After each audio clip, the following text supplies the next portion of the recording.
오늘 우리 세 번째 시간 진리의 빛을 따라서 나갈 시간입니다. 우리 첫 번째 시간에는 성경에 대한 주제로 함께 공부를 했습니다. 그리고 두 번째는 하나님에 대한 주제로 공부를 했죠. 오늘은 세 번째 시간, 지난번에 미리 말씀드렸던 대로 성경이 말씀하고 있는 사람에 대해서 함께 나눠보도록 하겠습니다.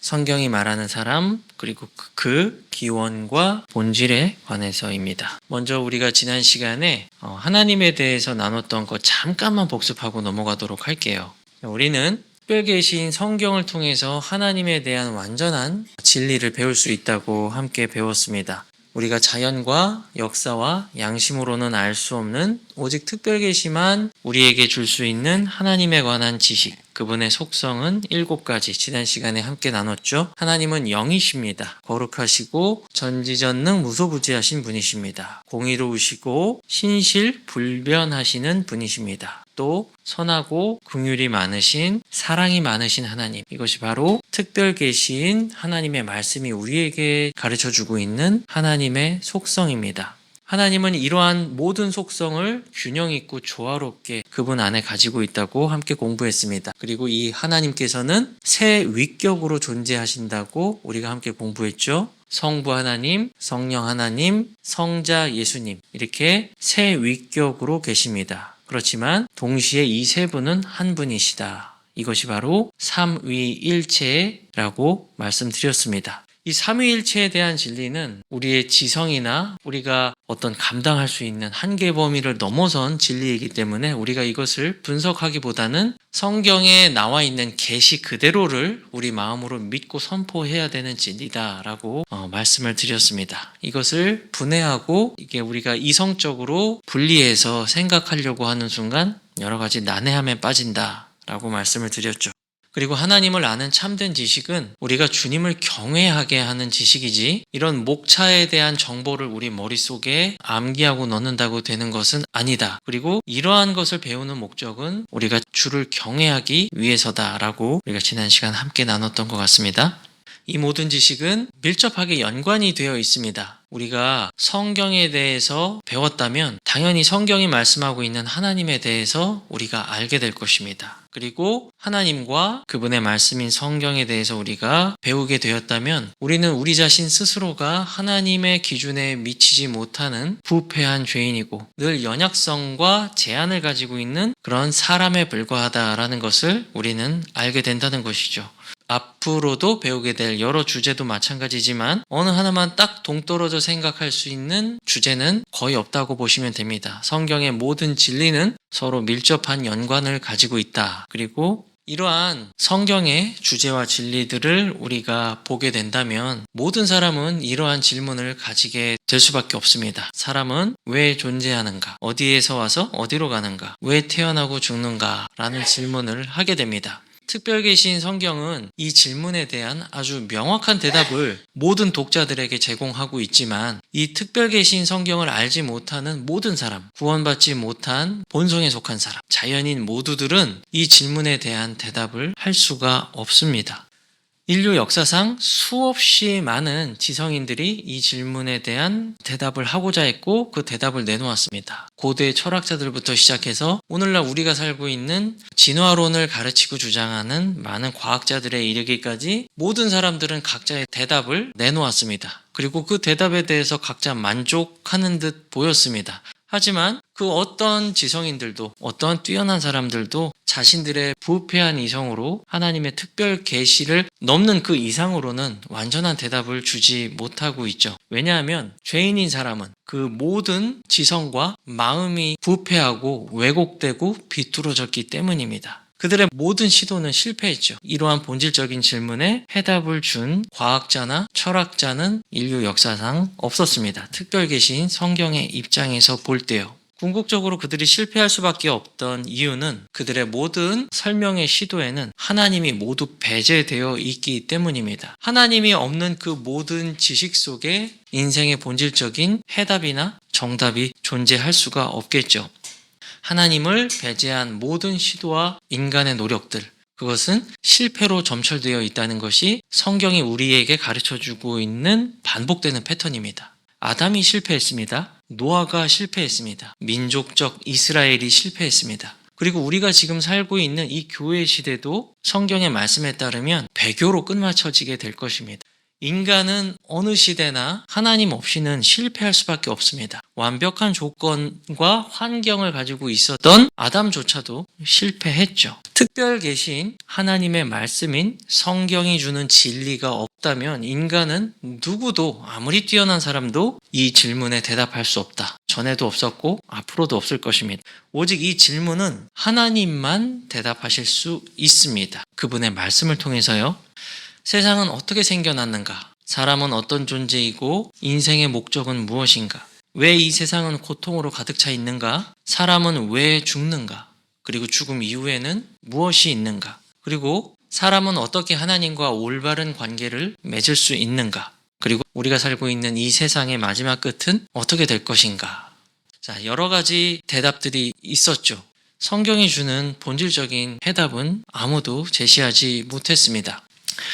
세상은 어떻게 생겨났습니까? 그 분과를 맡고 있는 과학자들마다 그 대답이 다를 것입니다. 사람은 어떤 존재입니까? 심리학자와 생물학자의 대답이 다를 것입니다. 자, 이 모든 것에는 왜 일관성이 없냐면 하나님과 그분의 말씀이 완전히 배제되어 있기 때문입니다. 인간은 타락한 이후에 그의 이성과 마음이 왜곡되고 부패하고 제한적으로 되었기 때문에 그 어떤 인간의 시도도 특별계시 이상을 넘어갈 수 없다는 것이죠. 자, 특별계시인 성경은 하나님이 어떠한 존재인지에 대해서 아주 구체적인 지식을 우리에게 가르쳐주고 있습니다. 사람은 하나님의 형상으로 창조가 되었습니다. 그리고 하나님의 영광을 위해 창조된 존재이죠. 하지만 슬프게도 이 사람은 구원이 필요한 존재로 전락해버리고 말았습니다. 그리고 이 사람은 지정의를 가진 하나님의 형상을 반영하는 유일무이한 피조물입니다. 사람은 하나님께 응답할 책임을 가지고 있습니다. 이거 말고도 사람에 대한 여러 가지 속성과 진리들이 있지만 우리가 오늘 이 5가지 주제에 한해서 한번 숲을 살펴보고자 합니다. 사람은 하나님의 형상으로 창조가 되었습니다. 창세기 1장 27절을 보면 하나님께서 자신의 형상으로 사람을 창조하시되 하나님의 형상으로 창조하셨다라고 말씀하고 있죠. 2장 7절을 보면은 땅의 흙으로 그를 지으시고 그의 코에 숨을 불어넣으셨다고 되어 있죠. 그리고 사람은 살아있는 혼이 되었습니다. 사람이 하나님의 형상으로 지음을 받았다라는 것에서 하나님의 형상이 가지는 의미가 있습니다.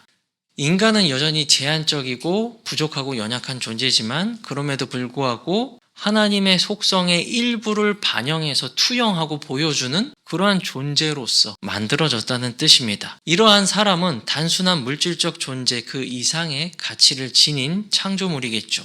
하나님께서 만드신 모든 것들 중에 유일하게 사람만이 하나님의 형상을 가지고 있습니다. 우리가 성경을 보면 알다시피 정말 능력이 뛰어나고 영광스러운 피조물인 천사나 강력한 사탄 마귀조차도 하나님의 형상으로 지음을 받지는 못했습니다.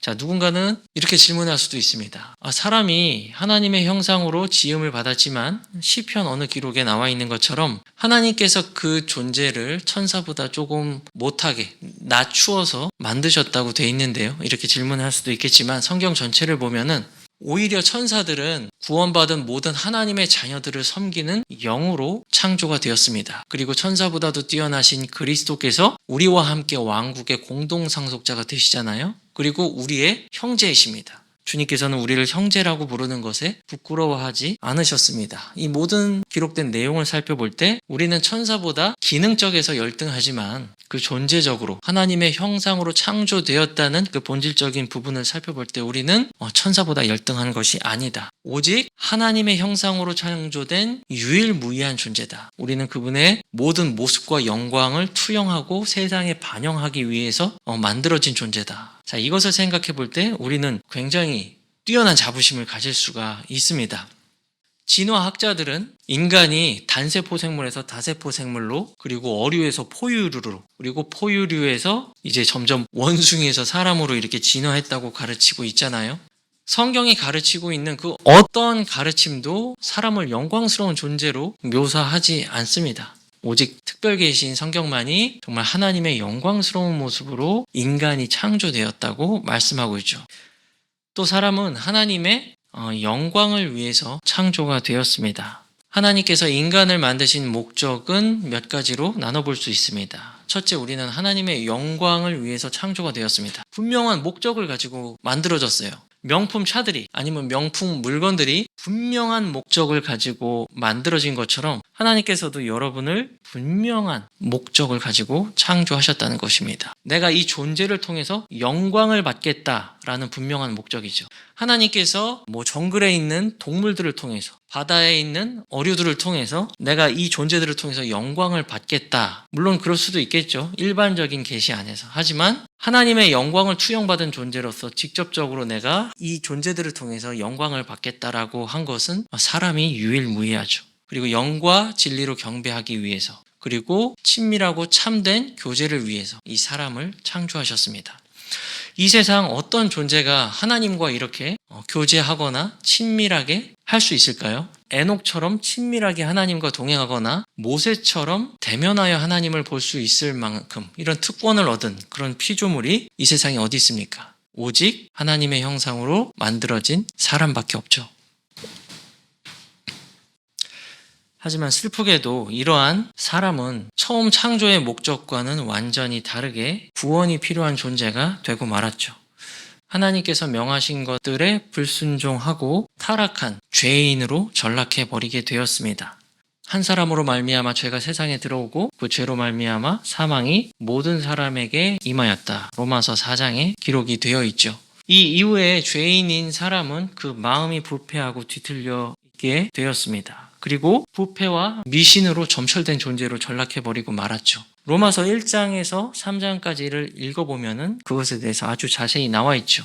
모든 사람은 이 창조된 자연 만물을 통해서 하나님의 존재를 알 수 있습니다. 누구도 핑계할 수 없죠. 하지만 하나님을 알되 그분께 감사드리지도 않고 그분께 영광을 올려드리지도 않았습니다. 오히려 그분이 창조한 모든 피조물, 심지어 땅에 기어다니는 곤충이나 벌레까지도 숭배하는 그런 부패하고 뒤틀리고 미신으로 점철된 그런 완전히 타락한 존재가 되었다는 것입니다. 그것은 너무나도 슬픈 일이죠. 로마서 3장 23절 모든 사람이 죄를 지어서 하나님의 영광에 이르지 못한 존재가 바로 사람이 되었습니다. 이 타락에도 불구하고 여전히 사람은 하나님의 형상인 인격체를 가지고 있습니다. 그것은 지정의를 가지고 있다는 것을 보면 알 수 있습니다. 하나님은 눈에 보이지 않는 영향력이나 아니면 에너지나 아니면 추상적인 개념이 아닙니다. 분명히 말씀하시고 행동하시고 생각하고 사고하고 주체적으로 무언가를 하실 수 있는 지정의를 가지고 있는 분명한 인격체를 가지신 분이 하나님이시죠. 그리고 사람도 하나님의 형상대로 창조받았기 때문에 지식과 감정과 의지를 나타낼 수 있는 하나님과 닮은 인격체를 가지고 있습니다. 이것은 우리가 다른 피조물들과 잠깐만 살펴봐도 그 차이점을 어렵지 않게 알 수가 있죠. 모든 동물들을 한번 관찰해 보시면 아시겠지만 본능에 따라 행동합니다. 이성적인 어떤 절차를 거쳐서 합리적인 판단을 내리는 것이 아니라 태어날 때부터 가지고 있는 심겨져 있는 그 본성에 따라 움직이고 살아가는 것이 동물입니다. 자, 여러분 한번 생각해 보셨으면 좋겠습니다. 여러분 길거리를 가다가 어떤 철학적 사유를 하는 개나 고양이를 보신 적이 없죠? 저도 여태까지 살면서 본 적이 없습니다. 이게 길거리를 가다가 한숨을 푹 쉬면서 나는 왜 이 세상에 존재하고 내일 나에게 무슨 일이 일어나고 나는 어떻게 살아야지 잘 살았다는 말을 들을까라고 이렇게 고민하는 개와 고양이는 보신 적이 없을 겁니다. 그 존재들도 생명을 가지고 있는 중요한 존재들입니다. 하지만 그럼에도 불구하고 그러한 동물들이 사람과 똑같을 수 없는 것은 지정의를 갖추지 못한 하나님의 형상대로 창조되지 못한 피조물들이기 때문이죠. 오직 사람만이 하나님의 지정의를 가진 하나님의 형상을 따른 모습을 보여줄 수 있는 유일한 존재다라고 볼 수가 있습니다. 이러한 사람은 물질적인 요소와 비물질적인 요소로 나눌 수가 있습니다. 몸과 혼과 영으로 나눌 수도 있고요. 그리고 이것을 두 가지 영역으로 몸과 영혼으로 나눌 수도 있습니다. 몸은 잘 아시다시피 우리가 눈에 보이는 세계를 보고 느끼고 감각할 수 있는 모든 신체 기관을 일컫죠. 뼈와 살과 피로 다 이루어져 있습니다. 하지만 타락 후에 우리는 이 몸이 이제 연약해지고 노쇠하고 병들고 죽을 수밖에 없는 그러한 천한 몸이 되었다고 성경은 말씀하고 있죠. 신약 성경은 천한 몸이라고 표현을 하기도 합니다. 그런데 우리가 여기서 중요하게 알아야 될 개념이 있는데요. 그것은 바로 물질적이고 육체적인 것은 악하고 비물질적인 영혼은 선하다. 이런 개념을 갖는 것입니다. 이 개념은 성경적인 개념이 아니라 그리스 철학이나 아니면 거기에서 파생된 영지주의적 사상과 연관되어 있는 것이지 성경적인 사상은 아닙니다. 사실 몸은 중립적입니다. 우리 내면적인 기관인 영과 혼에서 어떤 판단과 결정을 내리느냐에 따라서 몸은 선을 행하기도 하고 악을 행하기도 하는 것이지 몸 자체가 악한 것은 아닙니다. 창세기 6장 3절에서 하나님께서 내가 다시는 사람과 다투지 않겠다라고 하시면서 하나님의 영이 떠나시죠. 왜냐하면 그 이유를 사람이 육체가 되었기 때문이다 라고 말씀하십니다. 이것은 단순히 인간의 육체적인 몸만을 가리키는 것이 아니죠. 인간은 타락한 이후에 마음과 생각이 완전히 비틀어지고 부패했기 때문에 그 부패한 마음의 생각에 따라 행동하는 모든 죄의 경향성을 가르치는 말이죠. 몸 자체를 가르치는 말은 아닙니다. 오히려 그리스도께서는 부활하실 때 물리적인 육체적인 몸으로 부활하셨죠. 그리고 그분의 모든 소유된 백성들도 마지막에는 물리적인 몸으로 부활할 것입니다. 그리스도인들이 믿는 것은 몸의 부활이지 물질은 악하고 영은 선하다. 이런 개념은 아니라는 것입니다. 성경적인 개념에서 봤을 때 우리의 지금의 천한 몸, 병들고 아프고 노쇠해지는 이런 천한 몸은 영광스러운 몸으로 부활하게 될 것이다. 이것이 바로 성경이 가르치는 몸에 관한 가르침입니다. 그리고 비물질적인 부분에 대해서는 혼과 영이 있습니다. 지금 이 시간에는 2분설이라든지 3분설에 대해서 이렇게 제가 말씀드리진 않을 겁니다. 왜냐하면 이것은 따로 떼어서 이제 우리가 함께 공부해야 될 방대한 주제이기 때문에 오늘 주제에 맞춰서 우리가 익숙한 대로 몸, 혼, 영으로 제가 이렇게 말씀을 드리도록 할게요. 혼은 다양한 감정 표출과 연관이 되어 있습니다. 제가 시편 23편을 제가 한 구절 읽어드릴게요. 시편 23편 3절을 보시면 그분께서 내 혼을 회복시키시며 그분께서 그분의 이름을 위하여 의의 행로들로 나를 인도하시는도다 라고 말씀을 하고 있어요. 자, 내 혼을 회복시키시며 라고 말을 하고 있습니다. 그리고 우리 마라나타 찬양에 보면은 내 혼이 지쳐있는가 라는 가사도 있죠. 이렇게 혼은 우리의 다양한 감정을 표출하는 뜻으로 사용이 될 때가 있습니다. 우리의 혼은 원하기도 하고 지치기도 하고 기뻐하거나 슬퍼하기도 합니다. 그리고 혼은 생명을 가지고 있는 그 주체 자체를 가리키기도 합니다. 사도행전 2장에 보면은 오순절날 베드로의 설교를 듣고 예루살렘 교회에 더해진 3,000명의 혼들이라고 표현을 합니다. 살아있는 사람 자체를 혼이라고 표현하기도 하죠. 자, 그리고 영입니다. 영도 또한 혼과 마찬가지로 비물질적인 부분에 속합니다. 하지만 이 영은 혼과는 다르게 하나님을 감각할 수 있는 기관입니다. 하지만 이 영은 우리가 타락한 이후에 그 기능을 완전히 상실했습니다. 영이라는 건 존재합니다. 하지만 그 영은 죄로 인해 하나님과 분리된 다음에 그 기능을 상실했죠. 하나님과 더 이상 교제할 수 없게 되었다는 것입니다. 하지만 하나님의 특별 계신 이 성경 말씀을 통해서 이 구원의 복음이 전달되고 누구든지 죄인으로서 이 복음의 말씀을 받아들일 때 그 사람은 구원을 받게 되죠. 구원을 받게 될 때 무슨 일이 일어나죠? 하나님의 영께서 그 사람 안에 들어오셔서 영원토록 떠나지 않고 기거하시게 됩니다. 하나님의 영을 소유한 모든 신자들은 이전에 죄인이었을 때 죽어서 기능할 수 없었던 영과는 다른 이제 소생하고 회복된 영의 기관으로 살아계신 하나님과 교제하고 동행할 수가 있게 되었습니다. 이 부분은 자기중심적인 성격을 가진 혼과 몸의 영역과는 다르게 경건하고 하나님과 동행하는 삶과 연관을 가지고 있습니다. 이제 내가 몸의 오감을 따르는 삶이 아니라 하나님의 영이 기거하는 사람으로서 하나님의 성령의 인도하심을 받아서 따라가는 삶, 성령님으로 충만한 삶, 그것이 바로 우리 이 내면적 기관인 비물질적 기관인 영혼에 달려있다라고 보시면 되겠습니다.